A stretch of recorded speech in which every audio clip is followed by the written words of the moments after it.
So I had a dermatologist appointment this week, and I'm sitting in the waiting room, and it was taking forever. Like, that's the whole thing aside, I was getting pissed. But then this guy walks in. I swear to God, it is Evan Sabrin, and like Tiger's hat and all. And I'm just like, Evan's supposed to be across the country. Like, why is he in Virginia right now? And so like I'm sitting there waiting to get called, but I'm like hoping that like this guy gets called first. So it's like either like Saberin or like, whoever it is. And I'm just like, this guy is probably creeped out because I keep like looking at him, from across from like, I think this is Evan. It's got to be Evan. Suffice to say, I left there not knowing. And since Evan didn't mention anything about traveling, I'm going to assume it's not him. But I wouldn't be surprised if, it turns out it was him. It's like that Batman thing. You've never seen Evan and that guy in the same place at the same time. So who's to say, right? Exactly.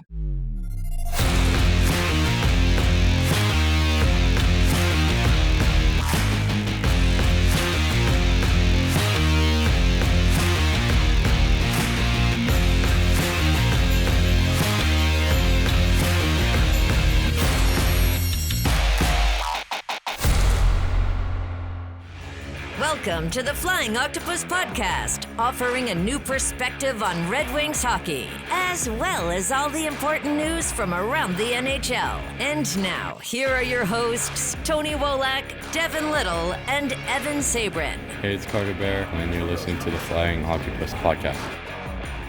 Welcome to episode 81 of the Flying Octopus Podcast. I am your host, Tony Wolak, joined as always by Devin Little. Our good friend Evan Sabrin is not in the doctor's office. He is at a work event tonight, so he could not join us for the Marian Hossa episode. But today, got a few things to cover that we'll get into. Player grades, organizational audit, PWHL in Detroit, a lot to get to. So Devin, we'll start off with some player grades. I know this is something we've been meaning to get to for a while here, but now that we've had time to sit and digest and really take the emotion out of the season, we can really analyze this probably from a better perspective. So I put together grades for Detroit's players. It was on the Hockey Writers. Go check it out if you haven't had it. Go check it out if you haven't seen it yet. So what we're going to do today is just get into some of those grades. Overall, it factors in on-ice player data plus individual performances, expectations going into the season, the role that these players are playing. The grading scale varies by player given those factors, but generally speaking, A is a star level performance. It's way above expectations, way above the role that they entered the season with. B is reliable, effective, met or maybe slightly exceeded expectations. C was adequate, but probably replaceable. And then D was, well, they struggled. I'll leave it at that. So group one, we're going to do this in groups. Just because there's obviously quite a bit of players on the Red Wings, and it's easier to go group by group instead of player by player. So group one, we're going to focus on some of the top forwards and then kind of move down the roster. So for group one, Dylan Larkin, A-. Lucas Raymond, A-. Alex DeBrincat, A+. Patrick Kane, B+. What do you think, Devin? I think I agree pretty much all around. I think that Alex DeBrincat's A+ is right on the mark. I think that you'd have a hard time arguing that any other forward was their best forward this season. And it's been a long time since that title hasn't been Dylan Larkin. So kudos to DeBrincat. No matter what point we were at in the season, I don't think we ever really were worried about DeBrincat, and there were definitely times where pretty much every other forward we were worried about for one reason or another. So, as great of a season as you could ever have hoped for out of him, especially given that it had been a minute since he produced offensive totals like that, going back to his days in Chicago. So, definitely agree there. And then I also agree with the A- for both Larkin and Raymond. Obviously, both solid seasons, and it's kind of weirdly successful seasons, because Larkin had a career high goal total, but also his 5-on-5 production obviously took a big hit, and that's kind of like the reason for the minus, at least in my mind. And And just, whether it's because he was fighting injuries or what have you, just definite inconsistency down the stretch when you really need your best players to shine. But he also put up some really big goals at big moments too. So obviously still a key player. And then Lucas Raymond, again, he was scratching 80 points. It still looks like a top line player, but just feels like there's another level he could have reached. And I feel like him reaching that level might be kind of key to what the Red Wings are trying to do. So a big summer for Lucas Raymond, or at least after the World Championships that he is now headed off to. He's got a big summer ahead. For sure. One player to call out, Patrick Kane. I gave him a B plus at this point in his career, and frankly, throughout his career, Patrick Kane has been an offense first player. We all know that. Last year, though, his defensive microstats were actually somewhat decent. Like I was shocked to see that. This year, they took a nosedive. It is what it is. You're not expecting him to kill penalties or close out games. I get that. That's why he wasn't an A. From an offensive standpoint, A for sure. But yeah, we saw the Patrick Kane we'd expect in the defensive zone this year. So moving on to Group 2, this is the next tier of forwards down in the lineup. JT Compher, C-. Andrew Kopp, B-. Emmett Finney, A. Marco Kasper, D+. What do we think? I'm going to focus in on two guys here. I think Andrew Kopp had like the prototypical B grade season this year. I think that he, a lot has been said about Andrew Kopp since he joined the Red Wings all those 4 years ago now. And most of what has been said is about what he hasn't been. And I think that this year specifically, he was the best fit on that second line, in that second line center role. That wasn't where he was supposed to be this season, but that's where he ended up being, and it's where the team had the most success is when he was in that role. So he's still given the contract and given kind of just expectations on what the team needs. He can't quite break through to that A tier, but the dude had a really good season and was a key part of the Red Wings' most consistent line this year. So I think, like I said, that's why he had like the prototypical B grade season. The thing about Andrew Kopp, though, is like his role vastly changed this year, right? Yeah. Like in the past, he's been playing more of a shutdown role, but this year, for the most part, he played alongside Patrick Kane and Alex DeBrincat. And from one perspective, you can look at it as like he exceeded expectations because he's played higher in the lineup. But on the other hand, just the individual production, you probably would want a few more goals from him, or at least someone playing in that role. And then if you look at Andrew Kopp, and this is probably a function of playing with Patrick Kane, but his defensive zone microstats were pretty awful. So it's kind of a tough grade to give, and you're right, it's definitely in the B range, but I think if you're going to be playing that role, even if it's not where you were slotted originally, there needs to be more better two-way play. But still, he had a good season. He wasn't supposed to be in the 2C role. Marco Kasper was supposed to be in that 2C role, but obviously things didn't pan out for him. And it's why, heading into the offseason, the 2C spot is still arguably the most important hole that the Red Wings need to fill in this offseason. And then a good segue there with Marco Kasper, because he's the other guy I want to talk about. D for disappointing, because that's exactly the kind of season he had. And I think that to some extent, you can make the argument that if he goes from having a D season to a B season, just a B season, the Red Wings are in the playoffs. Like, it's hard. I'm not trying to pin that on one player, because Lord knows there's plenty of blame to go around for why the team hasn't played hockey in almost a month. But Marco Kasper definitely went into this season with the bar was here. He was expected to be that 2C build on last season, and he had a sophomore slump from hell. And I do agree. I share the sentiments that Steve Yzerman and Todd McClellan had in their season end presser. I still believe in this player. I still see the positives that he brings and kind of what he can build on to become a really, really good player in the NHL.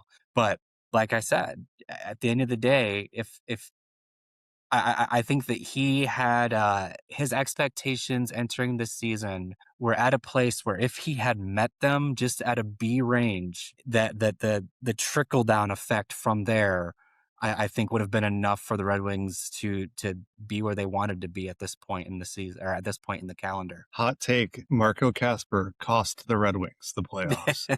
No. We're not writing that. I do think one of the contributing factors though was like, obviously he got off to a slow start and it is what it is, but he never really found a consistent place in the lineup. And I know Todd McClellan alluded to that, and it being a double-edged sort of, he didn't have a standard place in the lineup, but also McClellan felt comfortable playing Casper at, in different roles just because of how much he trusts him. Moving forward, maybe it would be best to, slot him into a particular role and keep him there. So that way he can adapt to that consistency and be a little bit more comfortable and contribute a little bit more for the Red Wings. Tough season. I know he was a little banged up and has to miss the World Championships as well. Hopefully, things get better for him soon, and training camp, he shows up a brand new player. All right, so last group of forwards here: James Van Riemsdyk, B; Michael Rasmussen, D; Mason Appleton, D+. So I guess starting with JVR here, I want to say there was definitely a stretch in time where I think a large portion of people that follow this team felt like we were seeing 2012 James Van Riemsdyk. Like this dude was scoring almost at will in December. And he was a big reason why the Red Wings looked like they were gonna be a playoff team, because they were getting depth scoring in their bottom six from guys like JVR. And then once his offense dried up, that was kind of one of the dominoes that fell that eventually led to the team's implosion. I do agree. I think he had a good season. I think you got exactly what you hoped for from JVR, if not a little bit more. I'm interested to see if there's any sort of appetite in bringing him back. Just given all the young talent that they have that they need to make decisions on, and the need to kind of rethink the bottom six. I don't know that there is a spot for him, but also he was good enough. He had a B grade season, and I think that if more players in the bottom six had B grade seasons, they'd still be playing hockey. So they could do worse, I guess, than bringing back James Van Riemsdyk. So I'm curious to see if that's something that they eventually decide to do. And then also JT Compher and Michael Rasmussen, I think that they're kind of leading candidates, if not the leading candidates, of areas or players that can be swapped out and can make way for the change that kind of is being thrown around that this team needs. If they're gonna give their bottom six a makeover, obviously that means players have to leave. And Michael Rasmussen's been in that bottom six for years at this point, and we know what kind of player he is. He has moments where he looks fantastic, and he can be an intimidating player, and he can be a solid two-way force. But more often than not, he's kind of just there, and oftentimes he's also caught flat-footed, and he's costing his team. And it's plenty of people have said have gone a lot harder on Michael Rasmussen than I am right now, and you can make an argument that they're probably right.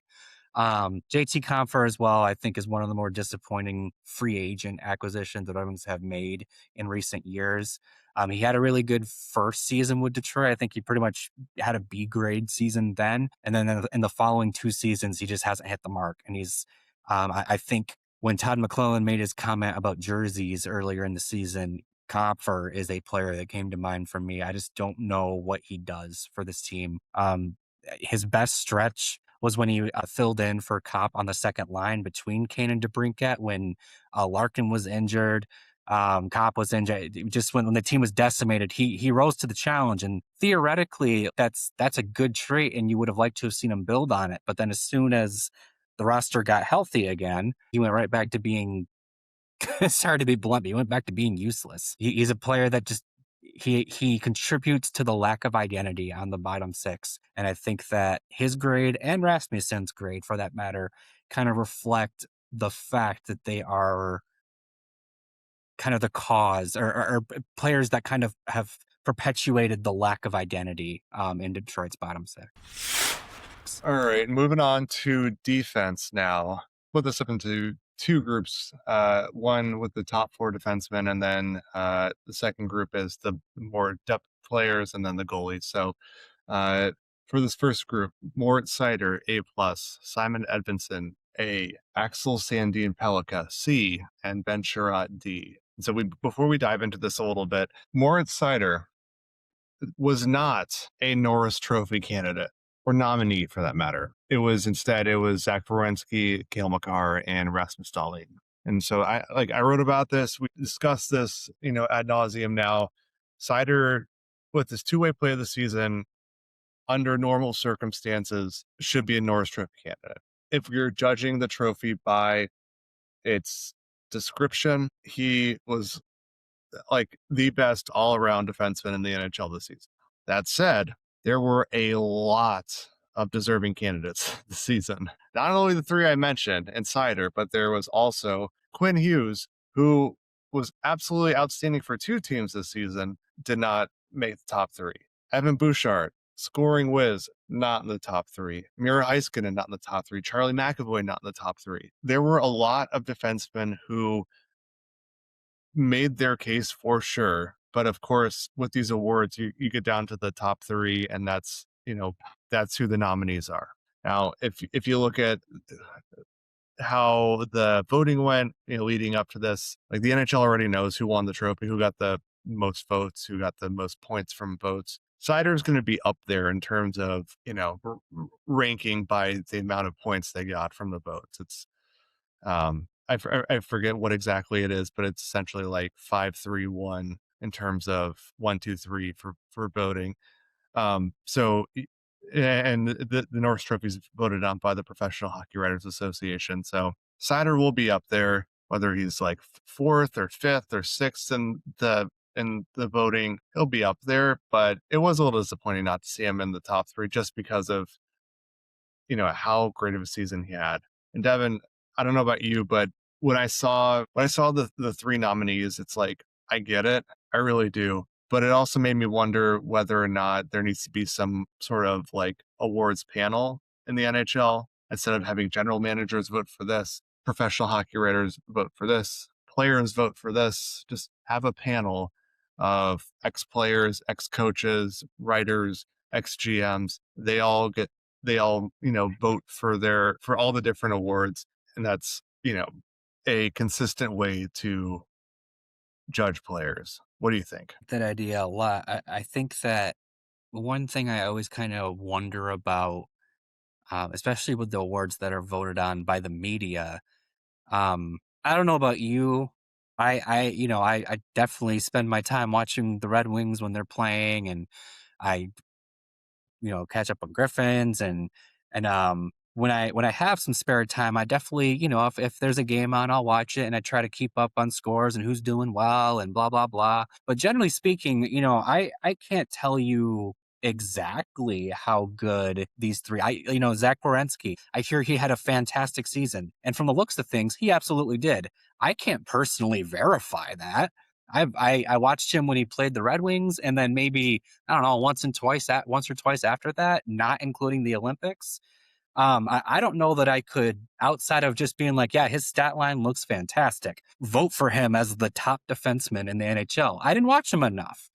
I watched Seider enough to know that he's a top defenseman in this league, and maybe that's where personal bias comes into play. But I guess that speaks to your point there. If there is a panel whose job it is to identify the best defenseman in the league this season, then it's going to be their job to literally look at, watch these players and figure out who did the best. If you're relying on media, there's probably a lot of people out there that didn't vote for Seider because they didn't watch him enough. And when you're, I guess the prime candidate to kind of emphasize this point is Cale Makar. I think that he's a top-notch defenseman. He's right there with Quinn Hughes in terms of, who's the best defenseman in the league right now. He's that name brand defenseman now. However, I don't think he had that great of a season this year.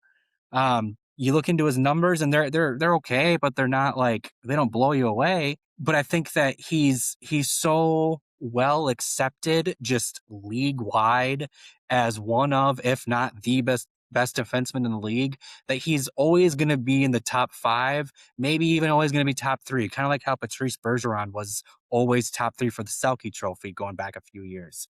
Once you've kind of like established yourself as one of the best, people don't need to watch you to know you're one of the best, and they'll vote for you because they know Makar's fantastic. And this is starting to not be about cider anymore. It's more about just the process itself. But I guess what I'm saying here is I agree with your idea there, Tony. I think that to kind of protect the integrity of these awards, that is an idea worth putting some thought to, I would say. All right. So moving on to the rest of the players in this group: Edmondson A, Axel Sintipelka C, Ben Sherratt D. Any of these grades stand out? I know some people may feel like we're, pummeling on Ben Sherratt, but if you're expected to be a top 4 defenseman, you need to follow that up either on the eye test, data, production, and it just didn't happen. And I get that he is valued in the room and the Red Wings organization really likes him, but nothing really stood out as reason why he should be graded higher. And also, if you look at how the Red Wings performed down the stretch, and not saying this is just on Ben Sherratt or anything, but like how they performed down the stretch, and they just could not muster the effort or heart to finish out the season strong and squeak into the playoffs. You look at someone like Ben Sherratt, who's brought in to be that veteran leader, the stability, the locker room guy. It's not like you need him to go out there and start fights or anything. That's certainly not what I'm saying. But if that's what he was brought in for, and same with J.K. Comfort, same with Andrew Kopp, and same with David Perron, and the effort we see on the ice is below average, it makes you wonder if those players are the right players to fill that role. I would agree. And it's a lot of energy and a lot of airspace, we'll say, is going to be dedicated to how the Red Wings are going to go about making over their bottom 6. And it's obviously needed. And it's probably, I don't want to say the easiest thing to make over, but it's somewhat, you can kind of see how that's possible, how they're going to be able to go about giving their bottom 6 a makeover. And you can kind of identify some possibilities of how they're going to be able to identify their top 6. Just the forward group in general, you can come up with some ideas. The defense, we don't even really talk about it because everyone's kind of locked in. The only person that's not locked in is Simon Edvinsson, and he's going to be locked in. Everyone else has at least one more year on their contract. The idea, or at least kind of the assumption right now, is that the group as it stands it's the group that's going to be there next season, give or take. Axel Santipelka refactoring in, or even Anton Johansson pushing his way in. He's looked really good for the Griffins so far in their playoff run. There's those possibilities, but outside of that, Jacob Bernard-Docker just got an extension. Ben Sherratt obviously got an extension this year too. So those two guys, you feel like they're definitely not going to move those guys because they just signed them, right? Justin Falk, they brought in, they traded the first round pick. He has one more year. He weirdly enough, I think he's probably the easiest. He's the most likely guy for them to move out. Maybe Albert Johansson as well.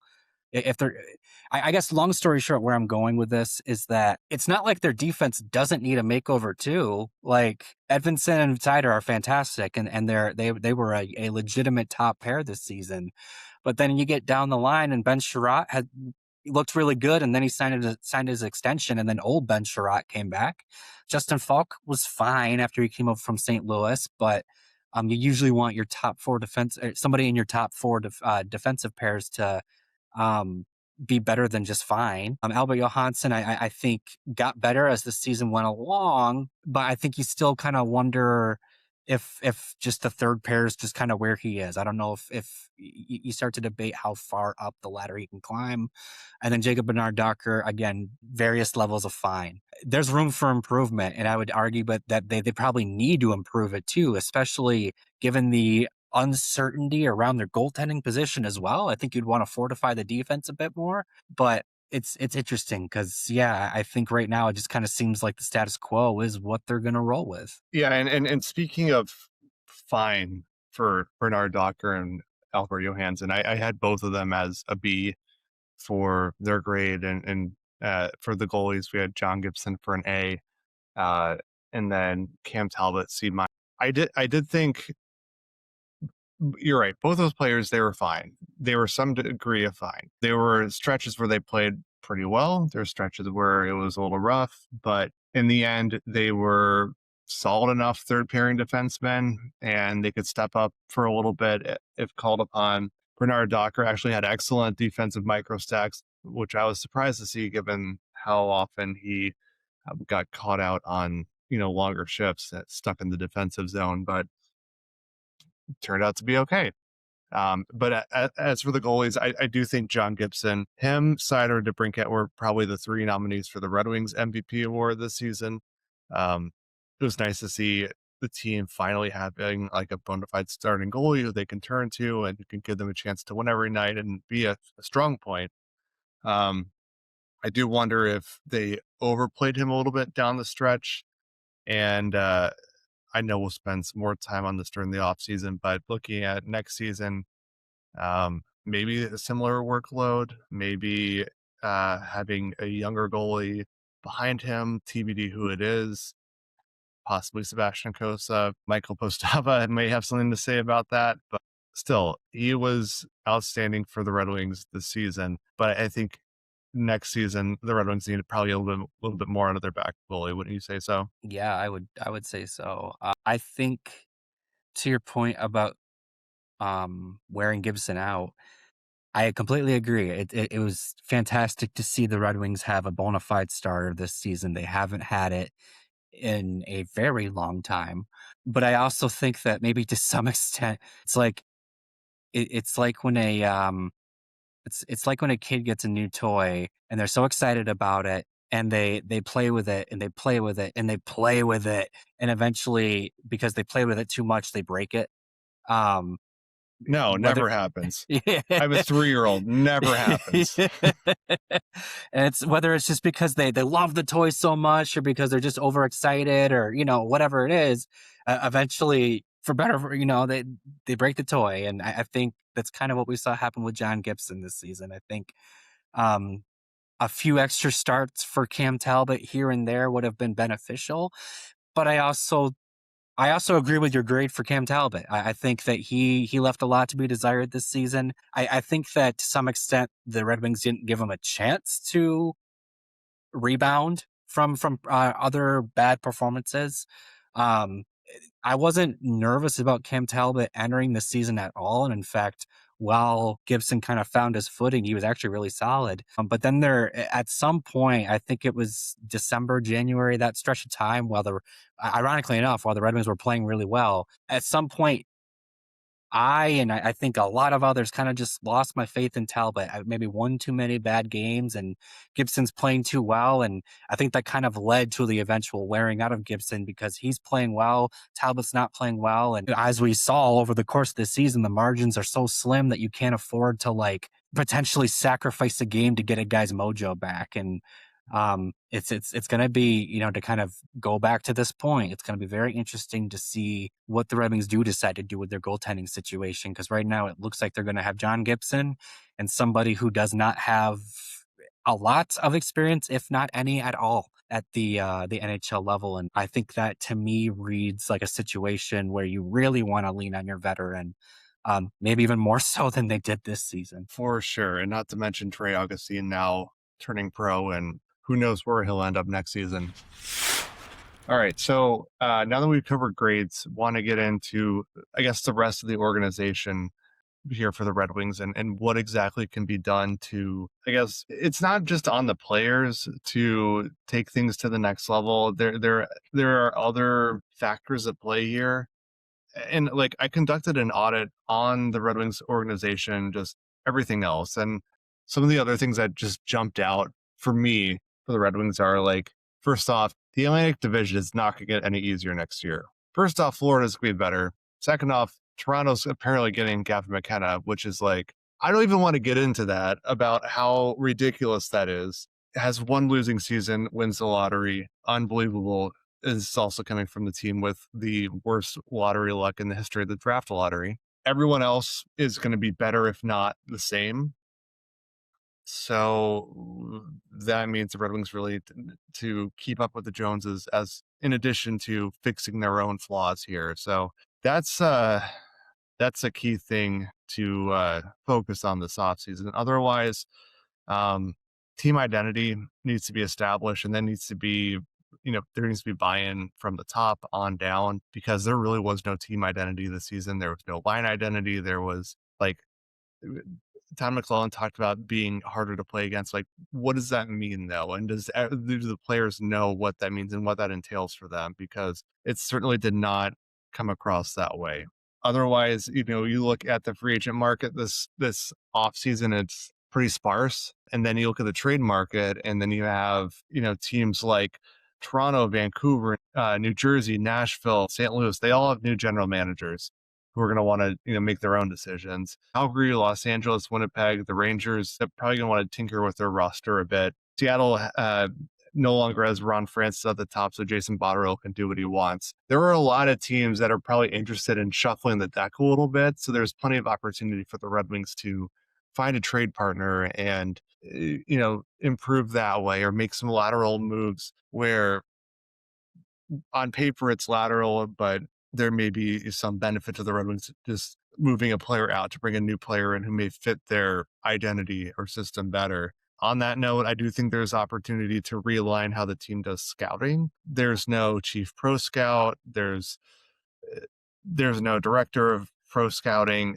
There's opportunity there. So I do think the Red Wings should be folding pro scouting under Chris Draper's portfolio. He's done well from an amateur scouting perspective. They also need a chief pro scout to go along with their chief amateur scout that they have. Like, this has been a topic of conversation for a few years now, that pro scouting needs a makeover. I also think their analytics department, as polarizing as a topic as that might be, they need some more bodies there, just because, like, look, I work for a large organization, and everything that's decided upon is a data-driven decision. It's not just, this is my preference and that's it. And like, I'm not saying the Red Wings do just that. I'm saying that they need to have more butts in seats to process data more efficiently, to reduce cycle time, to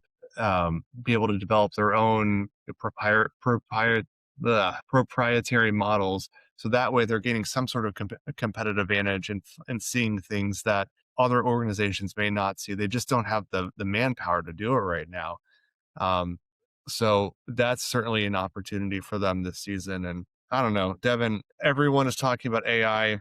They got to jump on the train before everyone else does. Let's be honest here. Is there anything else that comes to mind for you for just optimizations for this organization? Because it certainly seems like there's a lot that can be done outside of the roster. For sure. And I think, first and foremost, it's a fantastic article. I think that in terms of uniqueness, no one else is writing like this. So kudos to you, Tony. I guess the see, the problem here is that I have to follow this up, and it's like you've given the master presentation here, and I just have to follow it up. Anyway, I think that basically the biggest thing for me is going to be trusting the work that you've already done, and to kind of answer some of these questions while also being honest with yourself to address some of the areas that that your previous work isn't going to address. So what I mean by that, one of the points you make here is the team has to establish an identity. And I completely agree. I do think that to some extent, some of the previous work in the amateur scouting department is to address this.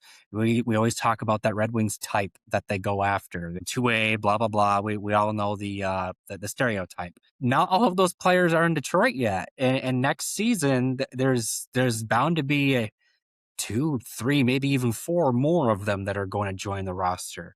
As more of these players that they've drafted that have these traits join the roster, it's going to form that identity. And it's kind of why I'm a little apprehensive in saying the Red Wings need to like jump, trip over their feet to like make this big crazy move to like drastically change their identity.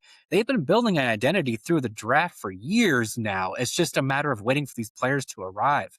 I mean, Carter Bear, they drafted specifically to kind of be a nasty player that can score and punish you in a lot of different ways. And there's a chance he makes the roster next season. That alone can kind of address the identity issue. But I guess to kind of put a period on this point, you've done some work in the past, and you have to trust that work is going to pan out.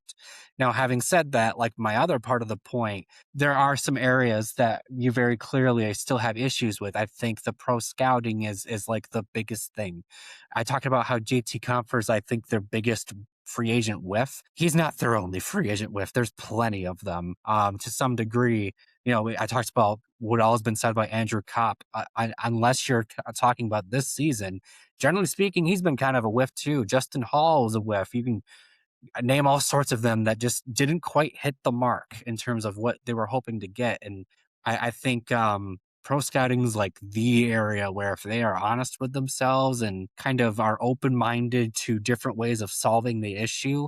I like your idea of just kind of giving Draper just kind of putting it in his wheelhouse. He's overseeing the amateur and the pro. He's kind of overseeing that identity building through the amateur. Why wouldn't he be the guy who kind of helps oversee building the identity through the pro scouting as well? That just makes sense to me. But overall, I think also one of their biggest advantages organizationally that they do have is, just to talk about this very briefly, their minor league system. Toledo is not that far away from them, and obviously that's the ECHL, but it is beneficial to have the ECHL club so close that you need to keep a close eye. And then, of course, the AHL club is just a 2.5-hour drive west. They can definitely keep a close eye on the AHL team. I think that helps. It helps them integrate their systems easier. I think it's easy. It's just easier to kind of oversee it and make sure that the players that you are developing are learning to play hockey the way you want them to. And also you're able to just share resources easier as well. Like if a player gets called, I kind of always think about this. If a player gets called up at 8 a.m. From Grand Rapids, they can theoretically be in Detroit by 11 a.m. And that's not an issue at all. There are so many other teams in the NHL where don't get me wrong, the player will get to the NHL city by game time, but it's not going to be within a few hours. They gotta catch a plane. Just having their minor league system all within we'll just say 3-hour radius of Detroit, that's huge, and that's going to help them fertilize the answers to these questions, continue to build the culture and the team that they in the organization that they want to build. I mean, you're right. Not every team has that luxury. Immediately what came to mind was like Seattle Kraken up in Washington, Coachella Valley, not in Washington. Like you have teams like that where it's a hike to get to a home game if you get called up. Red Wings don't have that. And it's another competitive advantage that they have, especially for younger players who are coming up. It gives the front office an opportunity to have more like live viewings of these players to see how they're progressing. And again, not every team has that. Honestly, this was a fun article to write. I mean, this is pretty much applying my day job to hockey, and I love that. It felt like an executive presentation. That's what intended it to be. But again, lots of opportunities for the Red Wings. Hopefully they make some changes within the organization this summer. I mean, certainly Steve Yzerman said so. He said at this point everything needs to be reviewed with how things went this year. So I reviewed it. Let's see what changes now. All right, last and want to make sure we do spend some time on this because it was an important announcement this week. But Detroit is getting a PWHL team. And first off, Devin, I want to hear what's your guess for the team name? Oh, geez. I know you put out a poll for whether Ye- it's going to be like related or not to the Red Wings, but I want to hear your thoughts. Geez, I do. I do want it to be something original. I think I like that the color red is incorporated. I think that's just like a subtle little nod to the team that made Hockeytown, and I think that's all it has to be. I'll be honest, I don't really have a pick for a name. I wish I had something I could come up with on the spot here, but yeah, I want it to be something unique and something that they can own and something that is uniquely this team and an identity that they can kind of make as iconic as the Winged Wheel has become. I did see my first thought was the Detroit Supremes. I think that would be an outstanding name. There might be a trademark issue with that, but if the Golden Knights got around the Army trademark Knights thing, then I'm sure it's fine. But then I saw the PWHL Detroit account gave a hint about, what the name could be. It was like, how many letters are in Michigan? There's 8, which we are the Flying Octopus Podcast. So I'll leave it at that. But I'm excited to see the brand unveiling, the color scheme, just the whole deal. I think that'll be a lot of fun. I don't know. It's also a really cool thing because obviously as a dad to a daughter now, it's cool that, while Quinn is certainly going to be a Red Wings fan, she could also be a Detroit PWHL fan. And who knows, maybe be playing in the league 20 years from now. And, crazy to think about what the world might be in 20 years. But nice to know that Detroit has a PWHL team and that the league is growing and there's more opportunities now. And if you brought this up a few years ago, I don't think you could say the same thing. So it's great to see that Detroit has a team now. Couldn't agree more. I think that they're going to. I think they're going to be very well received by the city. It feels like it's been a few years now that Detroit's been really banging the table for this to happen. For sure. So that'll wrap us up for episode 81 of the Flying Octopus Podcast. Again, I've been your host, Tony Wolak, joined as always by Devin Little. Evan Sabrin sends his best, and we'll see you next time. Thanks for listening to the Flying Octopus Podcast. Follow us on YouTube at the Flying Octopus channel and Twitter at Flying Octopod.